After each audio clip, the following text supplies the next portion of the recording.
Hey everyone, so I am here with Congressman Khanna of California's 17th Congressional District, and Ro decided to do something that a politician has never done. One, come on the Humanist Report podcast, and two, actually respond when I angrily tweeted at him, because I angrily tweet at politicians all the time. Ro's the first person that reached out and we had a conversation. So Ro, thank you so much for coming on the program. Well, thanks for having me on.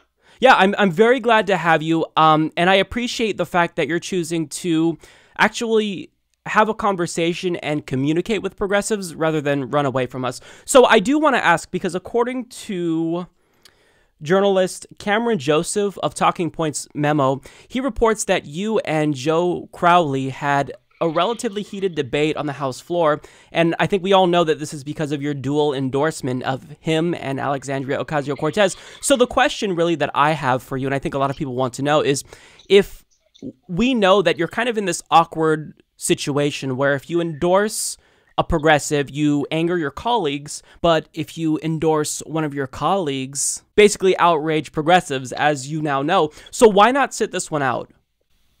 Well, in retrospect, I probably should have sat it out. That would have been the wise decision. I had worked with Joe on legalizing marijuana, a bill with Barbara Lee. He was supportive. I had visited his district, and we had done something together in Queens on the digital divide and helping people get pathways to tech jobs who didn't have a college degree, of minority backgrounds.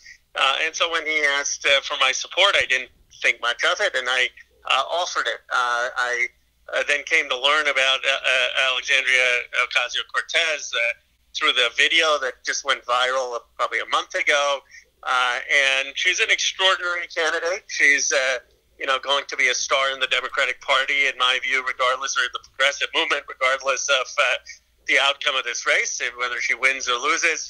And so I wanted to basically get to a position of neutrality, and the way I thought I could do it, given that I had endorsed Joe Crowley, was to endorse her, affirm her story. I ran against an incumbent Democrat, actually, 3 times. I ran and lost when I was 27 against the war in Iraq, against a Democratic incumbent who voted for the war, and then I ran against a Democratic incumbent twice later on and lost my first time and won the second time. And in none of those 3 races did I ever have a federal elected official even acknowledge me, let alone endorse me. And right. I thought, I wanted to do something for Alexandria to acknowledge her incredible story. Right, and understand that even though you received a lot of backlash, progressives, I mean, I don't speak for everyone, of course, but myself, I was actually very pleased that you did respond and you adjusted your position, because I think that trying to make it right does show that you are listening to progressives, even if we may not agree on every single issue ever. I do think that does say something, so I do appreciate that. I do want to get to a criticism that a candidate does have of you, and I wanted to ask you about this. So Rosa Calderon, she's a congressional candidate that ran in California's 4th congressional district, and she actually was really frustrated with you because when they asked for your endorsement, according to your campaign manager, she said that you only endorse on the basis of money, and she also said that you've worked against Justice Democrats, fellow Justice Democrats, an organization that you're part of before too, and she kind of has a point because, I mean, you did endorse Kevin De Leon over Dianne Feinstein, which, I mean, you had the right instinct to not endorse Feinstein, but you still didn't endorse the Justice Democrat. So how do you respond to people like Rosa Calderon who don't feel as though you've done enough to come out to support progressives, or in instances where you could have done the right thing, you didn't? Well, I'm actually proud of my endorsement in that race for Jessica Borst. I can discuss why. But, first on the issue of progressive candidates, I've endorsed probably 14 to 15 Justice Democrats. That's just a matter of record. By far more than any other House member. I literally, if you talk to the Justice Democrats board, they'll tell you the 14 or 15 candidates that I've endorsed. And I've endorsed people like Mary Newman in the Bill Lipinski case, Laura Moser. But why sit out a race in California, or not sit out, but why not endorse someone like David Hildebrand or Allison Hartson, a Justice Democrat, over Kevin De Leon? Because even though he is absolutely to the left of Dianne Feinstein. He's nowhere near as progressive as Allison Hartson. So why endorse him over Hartson? Well, I think Allison will tell you I said good things about her. I had endorsed Kevin. I was the first person to call for Feinstein not to run, the first person to break from the entire California delegation and endorse against Feinstein. I endorsed Kevin DeLeon before Allison Hartson had even entered the race. I was on CNN and in the Mercury News always saying good things about Allison Hartson because she doesn't take any corporate money or any PAC money. But I had stuck with my endorsement for Kevin DeLeon, partly because I'd endorsed before Allison was even in the race, and partly because I wanted to make sure that a progressive or a Democrat got into the top two, and I thought Kevin had the best shot. I didn't want a situation where Dianne was going to be with a Republican, and I made that judgment. But I think the bigger issue is that I was, me and Jimmy Gomez and I were the only two members of Congress in the entire delegation to be willing to support against Feinstein. And, every time I was asked about Allison, I said I endorsed Kevin, but I said good things about her. Now, the race with Rosa Calderon, Jessica Morse was a terrific candidate. I mean, she's a veteran. I spoke to her. She shared a lot of progressive views. I thought she had the best chance of winning that district. She won the primary, and it's just a judgment I had made. And when I accepted Justice Democrats' endorsement, I had made it very clear that, I can't just support blanket the entire slate. I don't think anyone should blanket support a slate. That's as bad as defaulting to an incumbent slate. Sure. I think you should have the judgment in a case-by-case basis. But if you talk to them, and we'll put it out there, I have supported at least 14 to 15 Justice Democrats across this country. Most of them, in fact, haven't won. So it's not been some strategic thing. It's if I have liked their candidacies and have liked their values. But let me ask you this, because you said that your decision to endorse Kevin DeLeon was contingent on the fact that you think that he probably had the better chance of winning. But don't you think... one of the factors, yeah. But don't you think that if you endorsed Allison Hartson, you would have given her a boost? And furthermore, doesn't that sound like the same argument that they told us in 2016 about Bernie? Because I remember a lot of neoliberal Democrats saying we can't support Bernie because if we send a socialist to the top of the ticket, then, a Republican's going to win. So, I mean, don't you think that you could have made a difference in that race?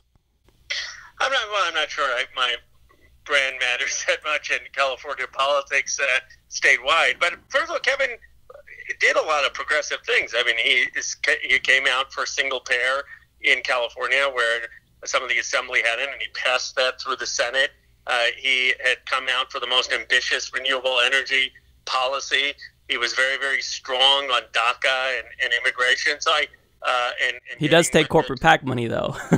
He does, yeah. But I mean, I don't think that I think he would have been a much better choice than Dianne Feinstein. Sure. And I had endorsed him.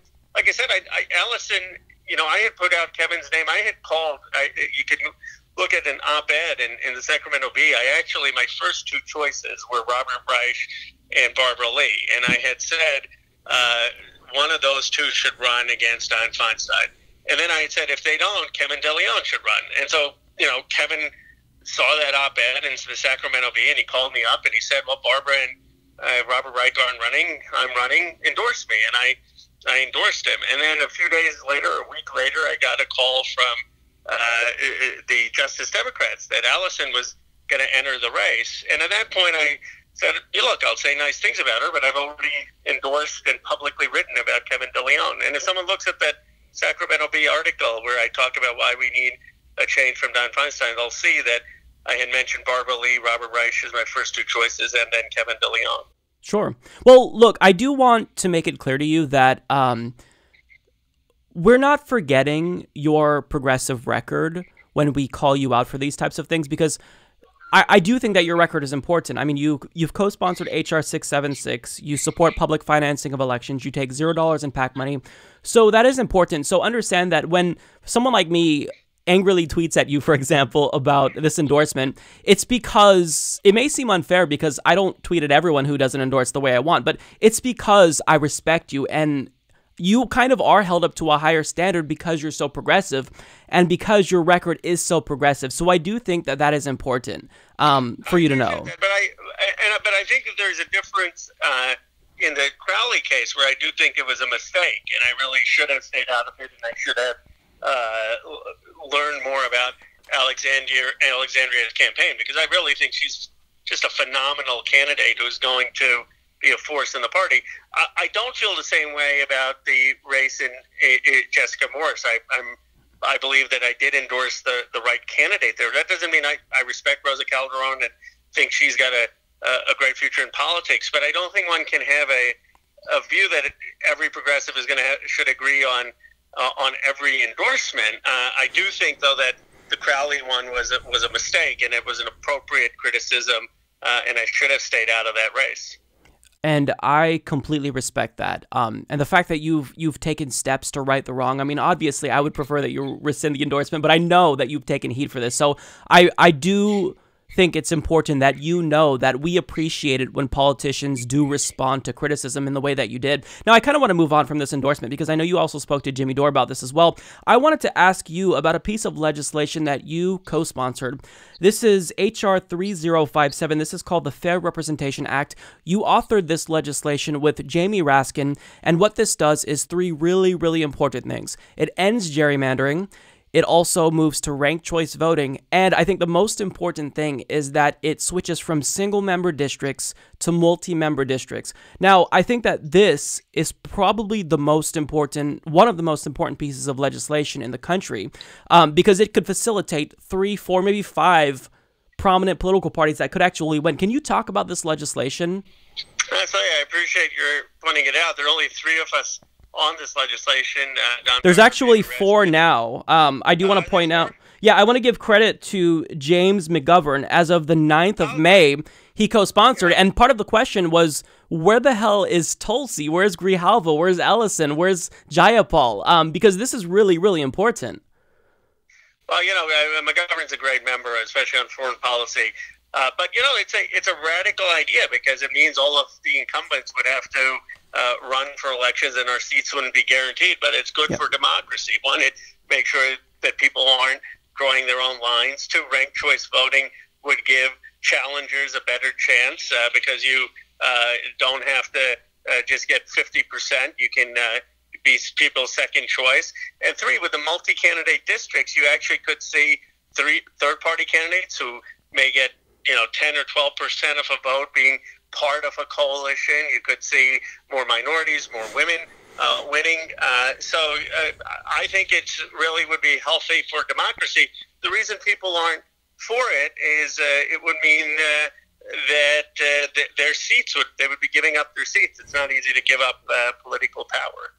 Right. So how do you convince people to support something that, even though it's good for democracy, is against their own self-interest? How do you do that? Because I really like this legislation, and I think that really the grassroots has to do a lot. But as someone who authored this legislation, how do you build a coalition to support this when it's antithetical to everything they want in terms of keeping their job?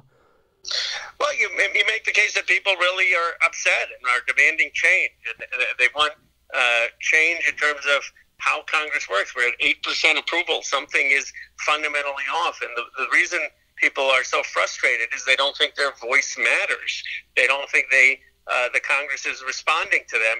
And you slowly build consensus. The other big proposal I have with Russ Feingold and Larry Lessig is to give every American citizen $50 for elections. Let's turn every voter into a donor the way Bernie Sanders did. But this way, you don't have to be famous or running for president. If every American had $50 that they could give to the House, the Senate, or president, you wouldn't have to rely on big donors.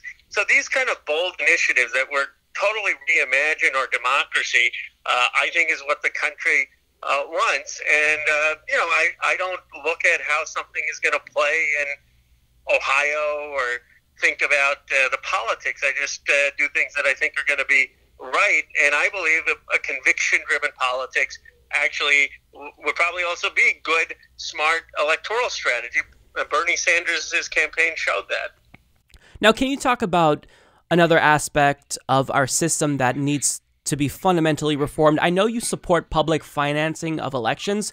How how would we do this, and what would this look like? I mean, do you think that a constitutional amendment would be something that's warranted? Do you think just simply overturning Citizens United would be enough? Can you talk about public financing of elections more? Because I think this is very important. Sure. Well, that's exactly what I was talking about, the proposal with Russ Feingold and Larry Lessig, which would give every American citizen $50 to spend on elections. So it would be financing, but each citizen would have a voice. Of course, we need to overturn Citizens United, and we need to have a constitutional amendment that money isn't speech. But in the meantime, even under Citizens United, you can empower every citizen to have a voice, so that you're turning literally voters into donors instead of having a special donor class. Right, and we've seen in certain districts where they have incentivized this, how it does kind of bring down the level of corruption and dependency on corporate donations. So I do think that that's a great policy. Now that I have you on, I'd be remiss if I didn't ask you about net neutrality, because I know you're from Silicon Valley, and a lot of small tech startups in your constituency really rely on net neutrality to survive, essentially. Now, I do want to ask you, there's two different questions that I have. First and foremost, we know that the Senate recently passed a joint resolution, part of the CRA, to nullify the FCC's repeal of net neutrality. Can you talk about where that's at in the House, and if you think it will have the support to pass? Well, again, Markey deserves a tremendous amount of credit. He I agree. won that fight in the Senate. He got Republicans on board. We're working on it in the House. We're trying to get Republicans on board. It's uphill, because we're going to need first to get all of our Democratic caucus. We don't have even everyone in the Democratic caucus, and then to get about 20 to 25 Republicans. But we're working hard because the principle is so important. I mean, net neutrality is not just about small tech startups. It's about freedom of speech. The fact that you have a program which reaches thousands and thousands of people is possible partly because of net neutrality. I mean, imagine if the only people who had access to broadcasting information online were big companies. It would drown out independent voices. It would drown out bloggers. It would drown out podcasts, and it would price out speech. And that's why the internet is the one democratizing place in this country, and we need to keep it that way. Now, I did want to ask you, I'm not sure if you're familiar with the situation in California's legislature with regard to net neutrality. So so they have a bill that would be the most powerful and strongest net neutrality protections if it passed. However, there's currently been an attempt by a Democrat named Miguel Santiago, who is trying to water it down, not only strip away what makes this bill so special, but basically gut the provisions that protect people from net neutrality. So as someone who's in Congress, is there anything that you can do to influence the situation in the state legislature to get him to basically come on board? I'm glad you brought this up, because Scott Wiener has done a terrific job. He has, absolutely. Strong net neutrality bill. I tweeted out, actually, against the assembly member you talked about, saying it's absurd what he's doing. He's basically doing the bidding of AT&T and the telecoms by providing a watered-down version of net neutrality. We ought to be voting for 822, which is what Wiener's bill is. There was a compromise where Wiener agreed to compromise with Kevin DeLeon's bill on SB 460, and that's still a good bill. I'm fine with that. But to have a dilution, which is what this assembly member is trying to do because of the ISP interests, is just appalling. Nancy Pelosi led a letter from California House members urging the assembly to vote for the stronger net neutrality bill. And if folks look at my Twitter account, they'll see that I specifically tweeted at this assembly member asking him to do the right thing. One of the great things about politics right now, as I realized even this last few weeks, is how informed our voting populace, progressive voting populace is. People are following every endorsement, they're following every legislation, they're following bill numbers, and I tell you that's going to make a huge difference in terms of letting people know they're under a microscope, as they should be in a democracy. Right, absolutely. And just to kind of follow up with that, I actually tried calling Miguel Santiago's office. His inbox is full. According to Fight for the Future, he's just not taking calls. He's not responding to constituents. So this is someone who is in the pocket of AT&T. I believe that they are his fifth largest donor throughout his career. So it is frustrating, and I do appreciate the fact that you are calling him out. Moving on to another subject, I did want to ask you about the situation in North Korea. So Democrats, by and large, well, not by and large, there's a number of Democrats, Tammy Duckworth, Chris Murphy, who they're in the Senate and they're authoring legislation to kind of tie Donald Trump's hands to prevent him from basically doing things that would allow for peace in North Korea. Can you talk about your stance? I know that you are against U.S. militarism, but do you feel as though Democrats are resisting Trump from the right here? And what do you think overall of the situation in terms of us trying to get peace? Well, I don't know if you saw, but I led a letter with 15 Democrats actually supporting the president's efforts to engage in diplomacy. I called out Schumer, who was the Senate Majority Leader, saying that his efforts to out-hawk Donald Trump from the right and mimic the rhetoric of John Bolton is the wrong approach. First of all, there is something that we are going to gain by engagement, and that is the freeze proposal, which basically was China's proposal, and that means we are going to stop our decapitation exercises. We shouldn't be engaging in military exercises on the peninsula where we're trying to simulate the decapitation of Kim Jong-un, and they're going to stop their nuclear testing.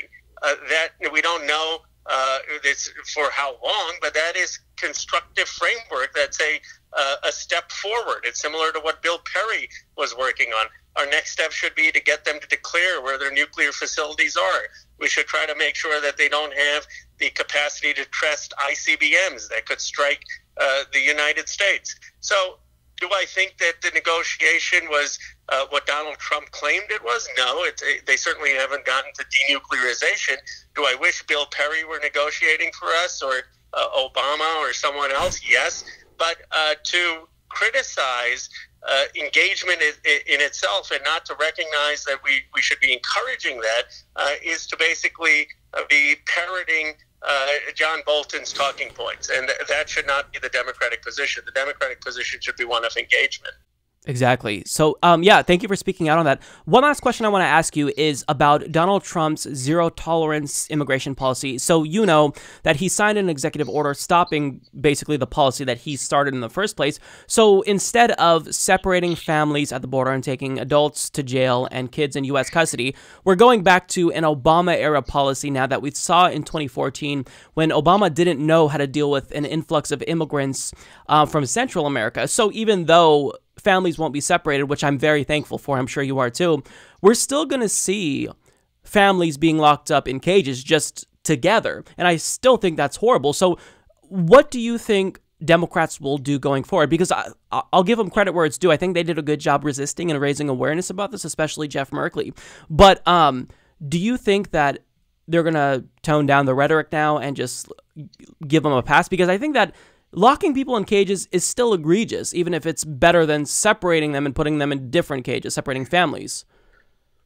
Well, it is egregious, and I certainly give Senator Jeff Merkley and Pramila Jayapal credit who visited detention centers, but really I give the credit to activists and citizens across this country. Yeah. It reaffirmed my sense of the decency in this country, that it was just appalling, and people said, I've never been more embarrassed to be an American. I can't believe this is happening in our country. And so it's obviously a step in a constructive direction, but it still is appalling. I mean, the big issue is that the president has a policy to criminally prosecute people coming across the border. This has never been done. Even under the Obama administration, where I agree they had detention facilities, and that was not the most humane, and we need to even correct from that. But even under the Obama administration, there was a civil trial. There was not Correct. A criminal prosecution. So the first thing that the Trump administration needs to do, or Congress needs to do, is to make it clear that we are not going to criminally prosecute people for crossing the border. and Congress can do that tomorrow if we wanted to. And I hope that my party and Democrats will remain unified in making it illegal to criminally prosecute immigrants. And then the second thing we need to do is have some humanity in how immigrant families are treated and how they're represented, and the time frame with which that has to be resolved, so that they're not in conditions that are violating their human rights. Right. So I know you've got to run. Thank you so much for coming on the program. I truly appreciate it. Again, I think that having these conversations, even if they're tough and difficult, they're really important because it shows that you are engaged with the community and you're not just paying lip service, and that, your record is right. You are really reaching out to progressives. So again, thank you. Is there anything else that you wanted to add? I appreciate it. Look, I really appreciated the constructive criticism, and I think that's the hallmark of democracy. I know you're thanking me for being on, but that's really my job, to respond to people and to engage in democracy. I fundamentally believe in three things. We need to restrain our militarism. We're in too many bad wars overseas. We need to deal with the fundamental lack of economic opportunity and income stagnation in this country. And we need to have restorative justice for some of the injustices on race and immigration. On those issues, I think people will find that I have been very, very firm, bold, and principled. And I think our party, if we have a bold conviction that fulfills FDR's vision, Dr. King's vision, Dr. Barber's vision with the Poor People's Campaign, that's what's going to respond and inspire people. So people are going to disagree with me, and I certainly am not perfect. It's my first campaign in Congress, term in Congress. I look forward to learning more from folks, but ultimately I hope people will know that those are my values, and we're in this together to try to make this country more consistent with those values. All right. Well, Congressman Khanna, thanks again. Take care. Thank you. Support this podcast by becoming a patron at patreon.com/Humanist Report.